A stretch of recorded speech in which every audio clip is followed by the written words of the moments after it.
Hey guys, Desolator Magic back with another great video, and this time we're going to cover one particular card that a lot of people are talking about because it's so strange and unusual. Or is it? I'm of course talking about Triskaidekaphobia, which is the fear of the number 13, or at least extreme superstition about it. That's also included in the definition, but it does quite literally in Greek mean tris, which is 3, kai, which is and, deka, which is 10, and then phobia, which is just a reference to Phobos. Now, Phobos specifically means morbid fear, which makes sense if you look at what the card does. It says, at the beginning of your upkeep, choose one. Each player with exactly 13 life loses the game, then each player gains 1 life, or each player with exactly 13 life loses the game, then each player loses 1 life. So a morbid fear seems pretty fitting if, once you get to 13, you just plain drop dead. So if you change the wording so it makes more sense in the actual game, at the beginning of your own upkeep, if this enchantment is on your side of the battlefield, then immediately any player that has 13 life, including you, loses the game. Now, if by some miracle during your untap step, or I guess at the beginning of your untap step, if somebody hits you with a spell that alters your life total and it now becomes 13, you better be able to respond because otherwise you just lost the game. So if at that point all players have not lost the game, you then have each player gain 1 life or each player lose 1 life, so that includes you. At that point, the card does not check for the 13 life condition again, because that would be a little bit too much, because then you'd only have to really get them within 1 point of 13, which would be really a shame. So basically, the overall strategy is use the card or any other cards to precisely get them to 13 until your next upkeep. So it's interesting, it's kind of funny, and then they named it Triskaidekaphobia, which, is fitting, obviously. I'm sure people have fun trying to pronounce that. I'm probably pronouncing it wrong. Do I think it'll actually win games? Maybe not. I think 4 mana is about right to have done 7 damage to them at that point, so they could be hovering around it. It's kind of like a Planeswalker. You put it out, and now they have to deal with it. They have to think about it, and they have to not let it get out of control, or they will lose. Actually, if you had this card out and a Planeswalker, holy crap, now they've got a whole bunch of stuff to worry about. It's kind of like tiptoeing through a minefield, I guess. I really think this is just a little bit too unreliable. There are, of course, plenty of decks out there that cannot modify their own life total in any way on purpose. So that's a little bit of an issue.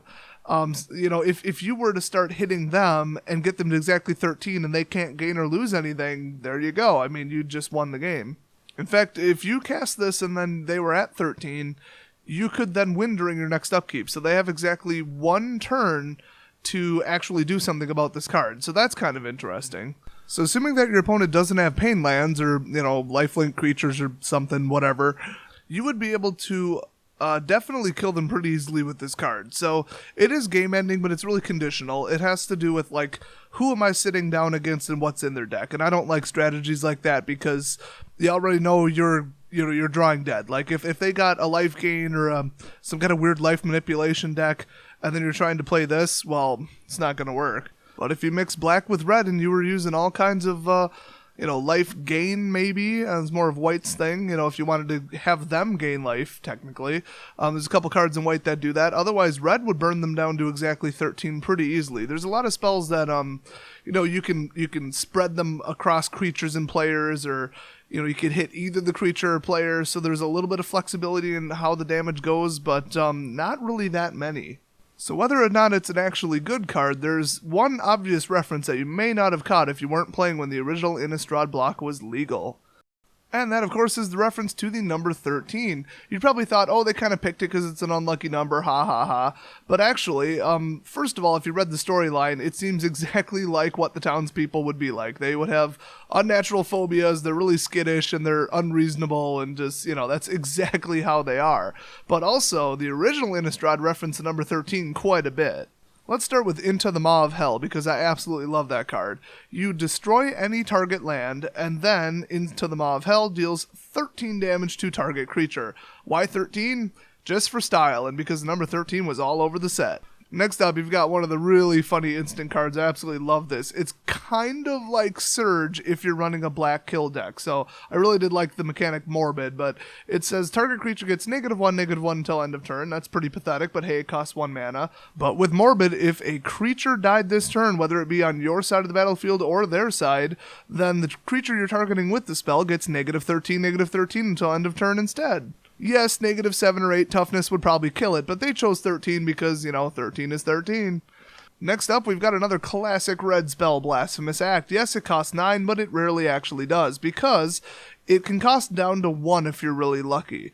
It actually costs 1 colorless less to cast for each creature on the battlefield, so of course on both sides, and then it deals 13 damage to each creature. So if you happen to have like 3 creatures on the field, and they have 5, and you're having trouble dealing with that, all you have to do is deal 13 damage to all of them, and it would cost you a mere 1 red mana. That's why I love that spell, it's just hilarious.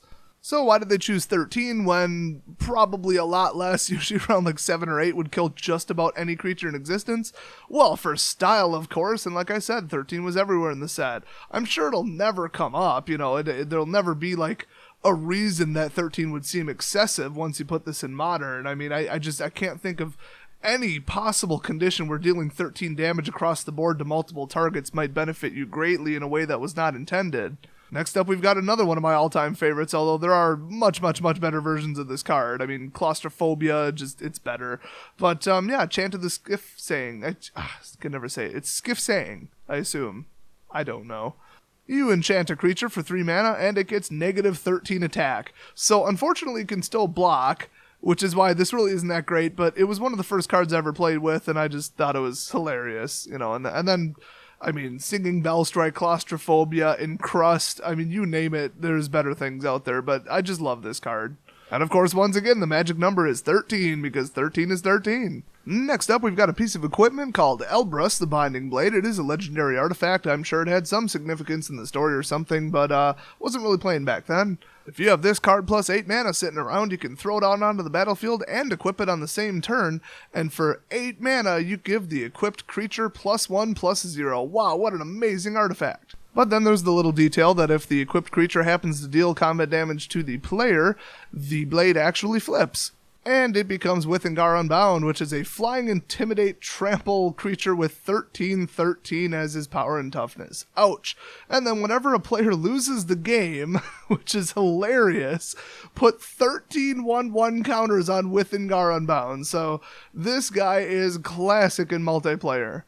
And finally, we've got Army the Damned, which costs an insane 8 mana, but if you happen to have it, you put 13 2/2 black zombie creature tokens onto the battlefield tapped. So, can't block the turn the turn after they came out, I guess you could say, like your opponent's turn, because it came out tapped, but after that, they've got, well, 26 damage chasing them. So, definitely a pretty good card if you just happen to get to 8. I mean, I could think of some better cards if you get to 9, but that's Modern. I mean, I always talk about the blocks in reference to how they were in Standard at the time. The best part is, if you come up with 2 more mana, you can flash it back for 10, and get 13 more black zombie tokens. So as you can see, with all these cards that were in Innistrad, the number 13 is really no stranger, and I guess they decided to do like a little throwback thing to it.